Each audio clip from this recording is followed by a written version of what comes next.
Hi everyone, I'm Emma from Educating All Learners Alliance, EALA for short. EALA is a coalition of 145 organizations committed to students with learning differences through resources, programs, and events. Our website features a tech tool library filled with accessible resources, and today we're excited to highlight Formative, a key tool from our collection. Hello, everyone, and welcome. Really excited to be joining EALA today to talk a little bit about Formative by Newsela. My name is Cody, and I am a Senior Curricular Solutions Architect with Newsela. And yeah, I'm really excited to be hosting this today to talk a little bit about Formative by Newsela here for the EALA webinar on the Tech Tool of the Month. So those of you that aren't familiar with Formative, I think that's a great place to start. What is Formative? Formative is a K-12 assessment and daily instructional platform that accelerates student growth district-wide. And I know from my time teaching and supporting districts that education can often feel siloed, right? And uplifting best practices and building continuity around instruction can really be a challenge. With Formative, administrators can easily scale standards-aligned assessments across classrooms and schools to accomplish important instructional goals. Formative makes the invisible both visible and actionable through real-time, centralized data from daily activities and periodic assessments, providing a complete picture of student progress across the district. Formative empowers administrators to foster collaboration among teachers and professional learning communities to co-create assessments and share resources, data, and best practices. Now, I know we're here to really focus on accessibility today. So how specifically does Formative foster accessibility for students? Well, Formative is committed to supporting every student's unique strengths and growth. It empowers educators to support all students in real time by embedding differentiation and student accommodations into daily instruction and assessment. Formative includes several general student accessibility features that are WCAG 2.1 AA compliant, and these features include a student login page, student notes on any activity, and accessible question types like multiple choice, true, false, multiple selection, and short answer. And we do have many other question types, which we'll talk about in just a moment. In general, though, Formative as a resource that supports both daily instruction and assessment really champions diverse learning styles at every step of the way throughout the platform. Now, throughout this walkthrough today, we'll discuss other accessibility features while learning about the power of Formative as a platform. These features include things like accessible content and question types, accessible lesson pacing, the ease of feedback for students within Formative, and custom accommodations for students. So with that in mind, let's now jump into the platform to discuss how we support diverse learning needs. All right, so for those of you that aren't familiar with Formative, this is the Formative homepage. And before we get into a specific student activity within Formative, I just want to clarify what I mean in the future when I say creating Formative. Now, within Formative, this can mean really any activity for students, right? This is lesson content, so this can be slides, videos, content you want students to read within the platform, or it can be a short assessment, something like a bell ringer or an exit ticket, or even a longer form, more summative assessment as well. We know that really finding out what students know is something that, and really doing that in a formative way is something that best happens within instruction. And so Formative really supports both that daily instruction piece as well as assessment so that teachers can really understand how students are developing their understanding within any given lesson. So as you can see here within Formative, you can create any formative lesson, practice sets, which we'll talk about, and common assessments. Any formative can be turned into a common assessment as well. You can start from scratch, or you can use AI to create a formative, or you can even upload. So if you have Google Slides or other lesson content that you want to bring into Formative, you can do so really easily with just a click of a button. Now, in addition, before we jump into a set formative, I did want to start with some of the ways that we make accommodations for students really easy with Formative. So here I'm within my classes tab with Formative, where this is a demo account, so this isn't any real student data. You can see these emails are auto-generated, but within my classes tab, I have the ability to holistically change my students' accommodation throughout the course of my time teaching them. So by default, these accommodations are hidden, but here I can see my roster. A quick note is that rostering and single sign-on is really easy with Formative, and we play well with all of the common LMSs and rostering systems. Now, within any individual student, and I can do this in bulk too if I select multiple students, but if I go into my students' accommodations, from here, I have several different options. And again, these will follow the student with anything that I assign to them or we work on together in class. So I can provide a time limit extension if this is homework for a student. I can automatically give students 1.5 times, double that time, or even provide a custom time extension for students. I can also toggle on the ability for students to have text-to-speech. And I also have the ability to reduce student answer choices. This is specifically for multiple select question types and multiple choice question types. Anytime there's 3 or more options for students, we will eliminate one of those, and that's something that a teacher can customize. So just again, accommodations are something you can specifically do with individual assignments for students, but also something that you can set and leave. Great for IEPs, things that you want students to kind of have as accommodations with anything that you assign. A quick note here as well is it's really easy to add co-teachers within Formative. Within my more options here within my class, I can manage co-teachers. So if you do work with paraprofessionals and you want to easily add them to any of the courses so they have access to student work as well, really easy to do so within this class settings page. All right. Moving on, let's jump into a Formative, right? And talk a little bit about some of the ways that we make it really easy for teachers to design accessible learning opportunities for students. This is a space where you can provide both content for instruction, slides, the things that you use to drive your instruction with students, as well as moments to pause and assess student understanding as you go as well. Again, this can also be used to create things like quizzes or more summative midterms, and of course exams, things like that as well. Now here within Formative, anytime, this is one that is already created, but anytime I select this plus button within Formative, I have the option to bring in multiple content types or question types. So maybe I want to start with a specific content type. Maybe I want to bring in a slide, something for my students to read, or even a video. Definitely something that provides a layer of accessibility here, right? Being able to add multiple modalities for students to engage with in the classroom. Formative makes it really easy to embed that content within instruction.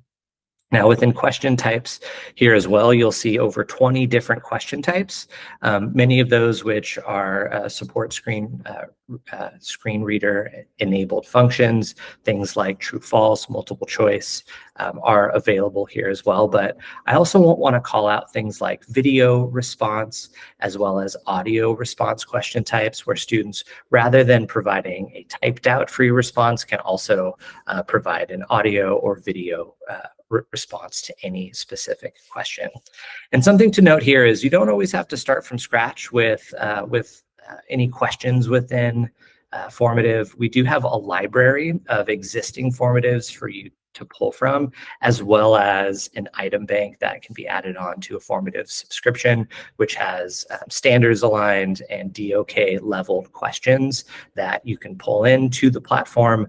Those are multiple choice, multiple select, and free response questions. However, any of those questions can be changed with the click of a button within Formative once you've brought them in. All right, so if we jump into formative, you'll see that this is a formative which I'm doing both a little bit of instruction as well as asking questions of students. Now, here if we start with something like a slide, setting our learning objectives, something I want to call out as I think a really fantastic way to add accessibility to a formative is I have the ability to pin my audio to any slide. So if this is something that I know my students are going to be working on independently, either as homework or in the classroom, maybe this is something for a sub-plan, I can record my own audio to coincide with that specific slide.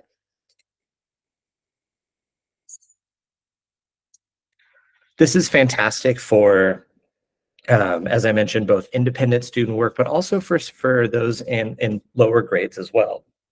Pronunciation, if I want to ask students around specific sounds, right, I can embed that audio directly alongside that slide. I can do that with video as well. And if I wanted to, I can generate additional questions at any time pinned to that specific image or that specific text or that video by, again, going to that plus button and then adding an assessment question directly aligned to that.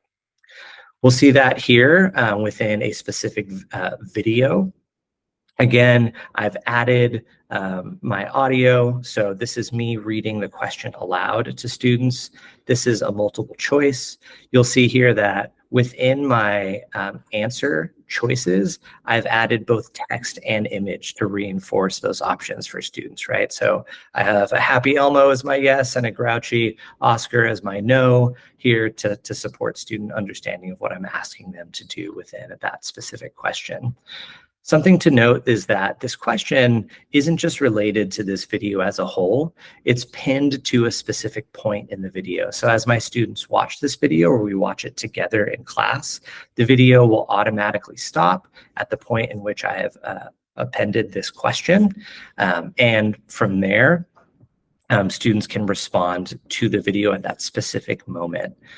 Some things to call out accessibility-wise. Within any video, I have the option of changing the playback speed for all of my students, or I can allow, by default, this is allowed, I can allow my students to change playback speed.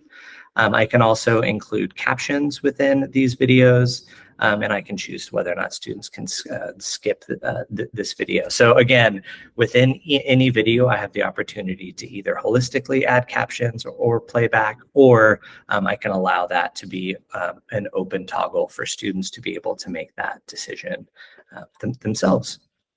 Now, within any question within formative, I also have the option to layer in some additional support for my students, right? My students come to me with diverse learning needs. Some students really might need support, explain kind of understanding why they got something correct or why they got something wrong. So I can either use AI to support a question explanation, or I can create one myself.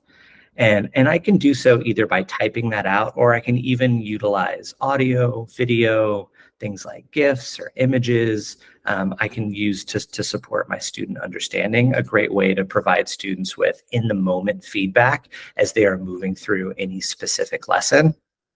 So they don't have to wait for me to grade. It's something that my students can interact with as they move through.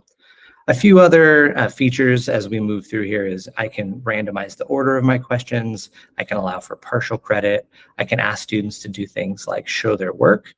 And in this space, they'll be able to engage with this editor where they can use things like text or graphing calculator, or bring in things like images as well. Fantastic for math. If you have students who really need to write out their math equations, can absolutely have them do so either in this space or do it by hand and then take a quick picture of it and submit for demonstration of their work. I can also make any question required, and I can also add hints to any of my questions as well, again, with the ability to have some recommendations for me coming from AI generation as well. So save me a little bit of time as I'm preparing for this lesson. And really importantly as well, any question within formative can be tagged and really should be tagged to a specific standard. I, as a teacher, don't see every single standard under the sun, but really within my settings page, I can select the specific standards that are appropriate for me. And when I move through, this is not the right standard for this specific question, so don't judge me here, but I can select any standard with a quick keyword search, and tag that question to a standard. So when it comes to reporting on the back end, I can really begin to see my student progress against standards over time. Really important for our students with accommodations and IEPs. If we're tracking goals against standards within their IEP, this can really be an important tool to help me do so, and not only have to back that tracking and high stakes assessment, but something I can do as students are doing low stakes work within classes as well. So as we move through, just want to highlight the variety of content, the variety of questions, the ability for me to really design something that isn't the standard, just multiple choice questions over and over and over again, right? This is a platform that really allows me to build something that's engaging, but engaging in a way where all students can really access and participate in that specific classroom learning opportunity. Now, any formative, as I mentioned, you can turn into a common assessment. And I have some specific settings that I can use here, settings around how students get answers, like the timing, all of that there. I can even add collaborators as well if I'd like other teachers to be working on this alongside. This functions almost like a Google Doc where we can even be in it live in real time or asynchronously to make edits. Something else anchored in accessibility is pacing, right? So when I provide this to students, with informative, anything I create, I have two different options. I can either assign this out to my students and do so at their own pace, something we call a student paced activity. Within this student paced activity, I have a ton of settings where I can change the number of attempts, update when students receive scores and correct answers, and how they interact with it, right? Do they get all of the questions all at once or one at a time? And from here, I can also manage those accommodations for this specific assignment. As we talked about earlier, I can set holistic accommodations that follow my students. I would be able to see those here, but I can also update them in a one-off way for this specific assignment really easily here as well. Now, our other option is to present this as what's called a teacher-paced assignment, where students can log in, and from here, those students can engage with the activity as I am moving them through the specific lesson itself. And again, with any of these, I can quickly toggle for some students if I know they're going to be working on this independently with a para, or I want them to have additional time as the rest of the class is working together. I can quickly change, or even if I know some students aren't joining us today, I can quickly change their assignment from a teacher-paced mode to a student-paced mode really easily in this settings page. All right. Something else I wanted to call out really quickly is any formative you have here, you can easily turn into what we call a student practice set as well. So this is automatically generated. This is an opportunity to take those standards, to take the questions, and provide students with an opportunity to engage with this content after that specific homework assignment, after that specific lesson, something you can create independently or automatically create from any formative that you create. Know that this is accessible as well. This has keyboard control and text-to-speech provided with these student practice sets as well. Just something that I think reinforces learning and supports those students who need a little bit of extra time and support learning specific concepts. So wanted to call that out. You can create these or kind of track what you've created within student practice sets here. Now, with all of that in mind, I do want to transition and talk a little bit about another layer of accessibility, which is how we interact with students, the way that we provide feedback for students, and how Formative really supports a diverse kind of approach to providing feedback for students. So here I had just a quick bell ringer quiz, right? This is something to kick off a specific lesson, see how students are doing with a specific skill before we go in, kind of inform whether or not I need to do some reteaching or change my pacing within this specific lesson. So here I can track student responses in real time as they come in. In this case, my students have already responded. I can see here an overview of my class and how students have done on these specific questions. Right now, I have their responses organized by individual question, but if I wanted to, I can also group these questions by standards, which is a really helpful way, right, for me to get an overall kind of quick hit snapshot of how my students are doing, right? Formative is really about supporting teachers in those feedback cycles, right? Understanding what students know, really knowing how to intervene and support students in the moment of instruction, but also really starting to think through over time how my students are doing with their learning, tagged to specific standards. So either individually or with my PLCs, we can start to make strategic decisions on how to adjust our approach or kind of augment our scope and sequence in order to provide more time for reinforcement of those specific standards. As we can see here, I'm seeing a lot of red for this specific standard. Might be something that I want to spend a little extra time on today's lesson or design a follow-up lesson in order to really reinforce learning on this specific standard. Now, as students complete questions, I have the opportunity to type feedback for students. They got this wrong, so I probably wouldn't say nice work, but notice that anytime I type something, it's automatically saved for me. So when I move to another student or I move to another question, I can easily repurpose what I've already typed out. We see students kind of making similar mistakes as they move through a particular assessment. Provides me some shorthand to save me some time. In addition to typing out feedback for students, I also have all of these options, right? So if I do want to support students who I know struggle with reading, I can provide audio feedback, I can provide video feedback, I can reinforce that, with emojis, with GIFs and additional images.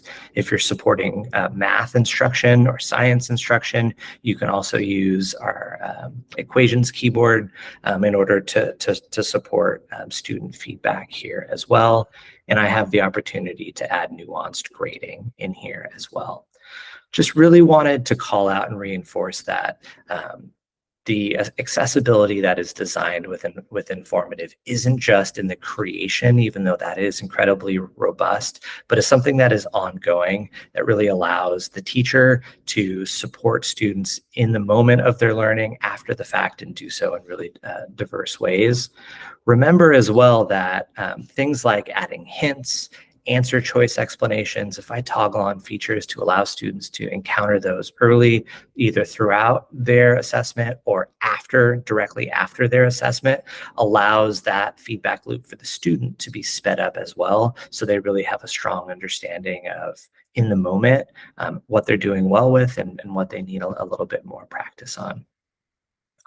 Now, I want to wrap up our conversation today by talking a little bit about some of the ways that you can review student data within Formative. As I mentioned, any single formative can be turned into a common assessment. Now, you have the ability within Formative to place teachers within teams, then have access to all the different common assessments that are attributed to that specific team. But as an admin, I can see any common assessments across the school or across the district. So within any of these, I can click into my specific assessment and see a really nice summary, either across specific school sites or multiple, from specific teachers, or even drill down to specific classes. But what I can see here is an overall report on student performance on this specific assessment. These grade scale categories are something that you can customize within Formative as well. I can see student performance weighted against specific standards, against specific question types, and I can even look at the top underperforming questions to really start to build a culture of reflection for us about, are we building accessible and impactful questions that students can really understand as well. Item type performance can be really helpful as well, especially as you're looking ahead to more summative assessments, state level assessments, and really kind of monitoring student readiness for those specific question types. And then I can also see this breakdown based on student demographics as well. Again, this is a demo account, so we don't have that demographic data, but you easily be able to see that within any of these within the platform as well. Now, in addition to common assessments, I can also look at reports for individual teachers or specific teams. And if I run these reports, I can review student progress around specific formatives, right? Those specific either low stakes or high stakes assessments, or I can even organize student performance across these school sites and individual teachers, and even down into their individual classes and students based on standards as well. And with any of these, I have the opportunity to even drill down and to view progress for a teacher or an individual student and look at standards progress over time. So here we're drilling into a specific standard, and I can look at how well a subset of students or an individual student is tracking against that specific standard. Again, a really great way to build consistency around tracking standards against IEPs, something that I know is really important to support those students who need additional support and help. All right. So before we wrap up, I do want to call out and say that we have a really fantastic support page with Formative. We can share this link in the chat, but this is some broader tips which we've covered today. If you want to refer back to them, some of the accommodations and recommendations for using Formative with students with learning differences. And if you would like to know more, you can go to formative.com, contact sales, and we'd be happy to have a conversation about how you can bring Formative to your classroom or your school or even your district. So again, my name's Cody. Thank you so much for having me. Thank you to EALA. We're very excited to be Tech Tool of the Month, and we hope that this was an informative opportunity to learn about Formative. Thank you so much, and take care.